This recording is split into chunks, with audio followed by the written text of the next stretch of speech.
तो दोस्तों इस वीडियो में हम बात करने वाले हैं जुबिलेंट फूड वर्क्स के बारे में। और देखिए जुबिलेंट फूड वर्क्स में यहाँ पर दोस्तों एक बड़ी खबर निकल के सामने आ रही है। एक नेगेटिव कह सकते हैं, काइंड ऑफ नेगेटिव न्यूज़ यहाँ पर निकल के आती हुई हमको देखने को मिल रही है और जिसकी वजह से हो सकता है स्टॉक के प्राइस में हमको एक भारी गिरावट देखने को मिल सकती है। आज की डेट की भी अगर बात करें तो करीब करीब 3.5% की हमको यहाँ पर गिरावट देखने को मिली है।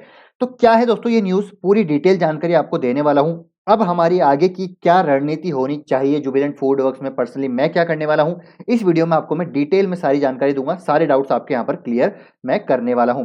अगर आप देखें दोस्तों, यहाँ पर आज के दिन में एक हैवी सेलिंग हमको देखने को मिली है। आप देख पा रहे होंगे दोस्तों, यहाँ पर हैवी सेलिंग वॉल्यूम हमको देखने को मिल रहा है। तो हो सकता है इस स्टॉक में हमको और करेक्शन होते हुए देखने को मिले। 3000 तक ये स्टॉक जो है आ सकता है, लेकिन अब इस न्यूज़ के बाद हो सकता है दोस्तों ये स्टॉक हमको 2600-2700 तक भी आता हुआ देखने को मिल सकता है। तो यहाँ पर हमको क्या करना है उसके बारे में आपको मैं जानकारी दूँगा वीडियो के अंत में, लेकिन उससे पहले यहाँ पर न्यूज़ क्या है वो मैं आपको बता देता हूँ। तो ये है न्यूज़ है दोस्तों, आप देख सकते हैं जुबिलेंट फूड वर्क्स की आज की डेट में आपको ये देखने को मिल रही है। तो आज थी दोस्तों यहाँ पर जुबिलेंट फूड वर्क्स की कॉन कॉल। तो उस कॉन कॉल को मैंने भी सुना, करीब 1 डेढ़ घंटे की वो कॉल थी। तो उसमें दोस्तों यहाँ पर कई सारे क्वेश्चंस रेज़ होते हुए नज़र आए। तो यहाँ पर क्या क्वेश्चंस थे जो एनालिस्ट ने यहाँ पर कॉल आउट किए, वो थे कि Jubilant FoodWorks for not disclosing triple SG data. Triple SG data क्या है? तो same store sales growth data. तो ये दोस्तों मैनेजमेंट ने बोल दिया है कि अब ये ट्रिपल एसजी डेटा यहाँ पर शेयर नहीं करेंगे, डिस्क्लोज नहीं करेंगे, ओनली एलएफएल डेटा यहाँ पर ये डिस्क्लोज करने वाले हैं।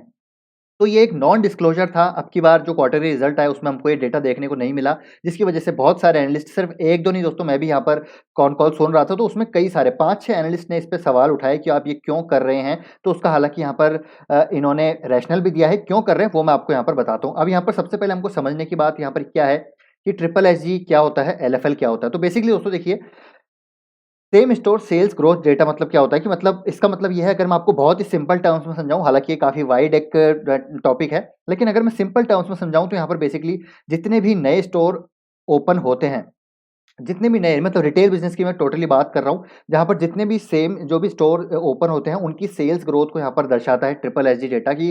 रिटेल बिजनेस में यहाँ पर एक रियल ग्रोथ पिक्चर यहाँ पर दर्शाता है कि क्या आपने जो स्टोर ओपन किया है उसमें से वो नया रेवेन्यू जनरेट कर पा रहे हैं कि नहीं, क्या वो नया प्रॉफिटेबल, मतलब कि each new store should bring new revenue to the company. मतलब कि यहाँ पर हर एक न्यू स्टोर न्यू रेवेन्यू यहाँ पर क्रिएट करना चाहिए कंपनी के लिए, ताकि यहाँ पर एक आप कह सकते हैं कि it can justify it cost and the investment. मतलब जो उस स्टोर में कॉस्ट लगी है, जो इन्वेस्टमेंट लगी है, उसको जस्टिफाई कर पाए। तो इसीलिए ये डेटा काफ़ी इंपॉर्टेंट होता है। तो ये डेटा अभी डिस्क्लोज नहीं करेंगे, जिसकी वजह से एनालिस्ट काफ़ी नाराज़ थे यहाँ पर। और जो है एलएफएल डेटा ओनली अब ये डिस्क्लोज करेंगे। अगर मैं आपको पढ़ाना चाहूँ यहाँ पर तो इसके पीछे रीज़न क्या दिया है, क्यों ये डिस्क्लोज नहीं करेंगे, तो वो मैं आपको बताना चाहूँगा। हालाँकि देखिए अर्निंग्स भी दोस्तों एस्टिमेट्स के अनुसार यहाँ पर नहीं आए थे, प्रेशर में थे, उसका तो असर था ही स्टॉक के प्राइस पे। लेकिन अब ये जो चीज़ आई है for non disclosing the triple SG data, ये भी एक आप जो है कह सकते हैं कि ब्रोकरेजेस ने क्रिटिसाइज़ किया है और कई सारे ब्रोकरेजेस ने यहाँ पर सेल के टारगेट भी दे दिए हैं।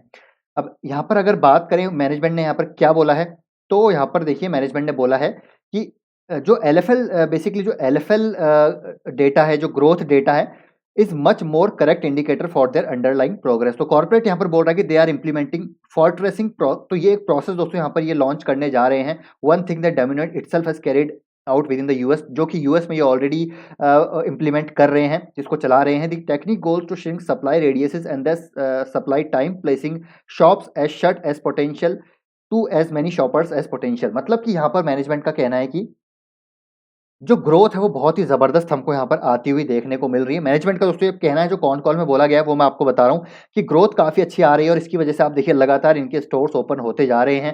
75 स्टोर इन्होंने इस क्वार्टर में ओपन किया और यहाँ पर जो एस्टिमेशन दिया गया है मैनेजमेंट के द्वारा, वो इस एनुअल जो टारगेट है वो 200 स्टोर्स का है। तो आप समझ सकते हैं काफ़ी ज़्यादा स्टोर्स ये ओपन करने वाले हैं FY22 के एंड होते होते 200 स्टोर्स। तो यहाँ पर मैनेजमेंट का कहना है कि जो इनका टारगेट है कि अब यहाँ पर डिलीवरी जो बेसिकली जो डिलीवरी मोड है, मतलब कि जैसे देखिए डाइन इन भी ये प्रोवाइड कराते हैं डिलीवरी, तो डिलीवरी वाला जो सेगमेंट है इनका काफ़ी ग्रो कर रहा है, जहाँ पर इनका कहना है कि ये नया प्रोसेस इंप्लीमेंट कर रहे हैं जिसमें 30 मिनट्स का जो डिलीवरी टाइम है वो 20 मिनट्स का अब ये करने वाले हैं। तो उसके लिए इनको क्या करना पड़ेगा कि जो मदर स्टोर होगा उसके बगल में, मतलब सब्सिक्वेंटली इनको दूसरे स्टोर्स भी ओपन करने पड़ेंगे, प्लेसिंग शॉप्स, ताकि वो जो डिलीवरी है उसको 20 मिनट में की जा सके और ये लॉन्ग टर्म में दोस्तों काफ़ी ज़्यादा पॉजिटिव होने वाला है इस चीज़ के लिए यहाँ पर।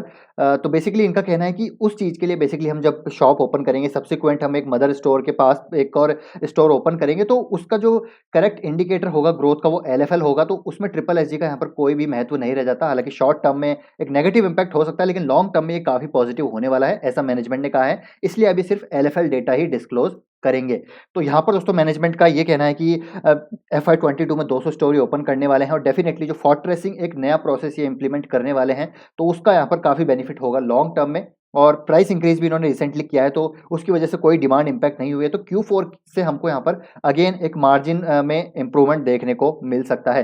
तो ये 30 मिनट टू 20 मिनट वाला जो इन्होंने रैशनल दिया है दोस्तों, ये काफ़ी इंपॉर्टेंट है, क्योंकि कोविड के बाद से हुआ क्या है कि जो डाइन इन वाला कल्चर है वो थोड़ा सा कम होता हुआ नजर आया है। हालांकि ये वापस ग्रो होगा एज पर दी मैनेजमेंट, लेकिन अभी घर पे ही लोग डिलीवरी मंगा रहे हैं, तो उसके लिए यहाँ पर as fast as possible they are thinking of the delivery. मतलब कि 30 मिनट का पहले इनका टारगेट था, 20 मिनट में यहाँ पर करने वाले हैं। तो इसकी वजह से मदर स्टोर के पास सब्सिक्वेंटली ये और स्टोर्स ओपन करने वाले हैं, तो इसकी वजह से अब ये बोल रहे हैं कि ट्रिपल एसजी डेटा ये डिस्क्लोज नहीं करेंगे। तो इसको क्रिटिसाइज किया गया कई ब्रोकरेजेस के द्वारा। अब मैं आपको यहाँ पर दिखाना चाहूंगा, देखिए सिर्फ एलएफएल ग्रोथ यहाँ पर हमको दिखाई गई ओनली 7.5% की, जो कि ईयर ऑन ईयर यहाँ पर हमको पॉजिटिव देखने को मिली। हालांकि ये भी एक्सपेक्टेशन से थोड़ी कम थी। तो सिर्फ आपको यहाँ पर एलएफएल डेटा दिखेगा, यहाँ पर एसएसएस जो same store sales growth data वो नहीं दिखेगा, जो कि इन्होंने पिछली बार दिखाया था। ये है दोस्तों पिछली बार का डेटा, Q2 FY22 का डेटा मैं आपको दिखाऊंगा यहाँ पर। यह है Q2 FY22 का डेटा, जहाँ पर देखिए एसएसजी परसेंटेज भी इन्होंने दिखाई थी, सेम स्टोर ग्रोथ इन्होंने दिखाई थी, जो कि अब की बार यहाँ पर मिसिंग देखने को मिल रही है। और इसीलिए यहाँ पर कई सारे ब्रोकरेजेस ने यहाँ को क्रिटिसाइज किया, कई सारे कॉन कॉल में इनसे कई सारे क्वेश्चन पूछा गया। हालांकि रैशनल यहाँ पर काफ़ी अच्छा दिया गया मेरे पॉइंट ऑफ व्यू से दोस्तों। मुझे काफ़ी अच्छा लगा है कि यहाँ पर जो 30 मिनट से 20 मिनट्स का यहाँ पर डिलीवरी टाइम ये करने वाले हैं, वो लॉन्ग टर्म में काफ़ी ज़्यादा बेनिफिट होगा इनके लिए। तो यहाँ पर लॉन्ग टर्म की अगर मैं बात करूँ तो काफ़ी पॉजिटिव है। हो सकता है 1-2 क्वार्टर में यहाँ पर नेगेटिव इंपैक्ट देखने को मिले, लेकिन लॉन्ग टर्म में यहाँ पर काफ़ी पॉजिटिव है, जो कि यहाँ पर कई सारे एनालिस्ट ने खुद यहाँ पर एक्सेप्ट भी किया है। अगर आप कॉन कॉल सुनना चाहते हैं तो ट्रेंड लाइन पे जाके दोस्तों आप कॉन कॉल सुन सकते हैं, ताकि आपको और क्लैरिटी मिले। तो ये हो गया दोस्तों यहाँ पर जो है इंपॉर्टेंट चीज़ है जो मैंने आपको यहाँ पर बता दी। अब यहाँ पर एक मैं बताना चाहूँगा, शेर खान ने जो टारगेट दिया है वो 4707 के दिए हैं। उसके पीछे का रैशनल है दोस्तों, लॉन्ग टर्म यहाँ पर रैशनल इनका दिया गया है कि स्टिल यहाँ पर जो क्यूएसआर की ग्रोथ है वो बहुत ज़बरदस्त है, और जो इनका एस्टिमेशन है 200 स्टोर्स ओपन करने का, और जो इनका सिटी कवरेज है अभी आई थिंक 322 के आसपास है। मैनेजमेंट ने बोला है कि 700 सिटीज़ हैं, 700 टाउन है इंडिया में, उनको ये कवर करते हुए नजर आएंगे, क्योंकि यहाँ पर ग्रोथ डिमांड काफ़ी ज़्यादा जो आप कह सकते हैं कि प्रोस्पेक्ट है जो ग्रोथ के वो काफ़ी ज़्यादा नजर आते हैं। और इसीलिए यहाँ पर ये एसएसजी को अब डिस्क्लोज नहीं करेंगे, सिर्फ एलएफएल ग्रोथ यहाँ पर ये दिखाएंगे, जिससे कि इनका जो करेक्ट इंडिकेशन है वो आता हुआ देखने को मिले। अब यहाँ पर चलते हैं टेक्निकल चार्ट पे। तो यहाँ पर मैंने जैसे आपको बताया दोस्तों, ये जो है स्टॉक है और गिरावट हो सकती है, क्योंकि सेलिंग आ रही है इसमें। तो 3000 तक स्टॉक आ सकता है, उसके बाद 2700 तक भी आप रेडी रहिएगा। अगर ये यहाँ तक भी आता है दोस्तों 2700 तक, पर्सनली मैं क्या करने वाला हूँ, तो मैं यहाँ पर दोस्तों इसको ऐड करूँगा, क्योंकि लॉन्ग टर्म ग्रोथ मुझे काफ़ी अच्छी नज़र आ रही है। अगर आप कॉन कॉल सुनेंगे तो इसमें जो आप कह सकते हैं कि मैनेजमेंट जो है दोस्तों काफ़ी प्रॉमिसिंग है अपने बिजनेस के लिए, प्रोस्पेक्ट काफ़ी प्रॉमिसिंग वो दर्शा रहे हैं। स्टोर्स ग्रोथ यहाँ पर बोल रहे हैं कि अच्छी खासी होती हुई हमको देखने को मिलेगी, और जो टियर 3 टियर 4 सिटीज़ में जो आप कह सकते हैं कि ग्रोथ यहाँ पर आती हुई देखने को मिल रही है, वो भी काफ़ी अच्छी है। और इनका कहना है कि अब आने वाले समय में जो स्टोर ग्रोथ है वो भी हमको बढ़ती हुई देखने को मिलेगी। मतलब जो स्टोर नए ओपन करेंगे ये उसमें से नया रेवेन्यू, नया प्रॉफिट हमको देखने को मिलेगा। और यहाँ पर मैनेजमेंट ने क्लियर कट बोला है पॉपॉय के बारे में, इनका ये नेक्स्ट ग्रोथ ड्राइवर हो सकता है, जहाँ पर केएफसी को ये बिल्कुल एक ऑल्टरनेट क्रिएट करने वाले हैं। और जिस प्रकार की फ्रेंचाइजी है दोस्तों, यहाँ पर डेफिनेटली इस सेगमेंट में भी इनकी अच्छी ग्रोथ आ सकती है। तो ये हमने पहले भी चर्चा करी है, और स्प्लिट भी होने वाला है। तो अगेन ये स्टॉक दोस्तों आप वेट कर सकते हैं। अगर आप अभी खरीदना चाहते हैं तो मेरे ख्याल से आपको थोड़ा वेट करना चाहिए, और स्टॉक में एक बार स्टेबिलिटी आने दीजिए, हो सकता है ये स्टॉक करेक्ट हो जाए, तब आप इसमें फ्रेश बाय कर सकते हैं। तो आई होप दोस्तों ये वीडियो आपको इन्फॉर्मेटिव लगा होगा। अगर स्टिल कोई क्वेश्चन डाउट्स हैं आपके तो कमेंट बॉक्स में जरूर पूछ सकते हैं, और आगे भी मैं आपको इसको अपडेट करता रहूँगा आपके इसके रिगार्डिंग। तो आपको भी अपडेट इसके रिगार्डिंग में देता रहूँगा। तो आप दोस्तों यहाँ पर चैनल पे बने रह सकते हैं, सब्सक्राइब कर लीजिए चैनल को for the latest update regarding Jubilant FoodWorks या फिर कोई दूसरा स्टॉक हो। तो आई होप ये वीडियो अच्छा लगा तो लाइक कीजिए। मिलते हैं आपसे नेक्स्ट वीडियो में। Till then take care, bye bye.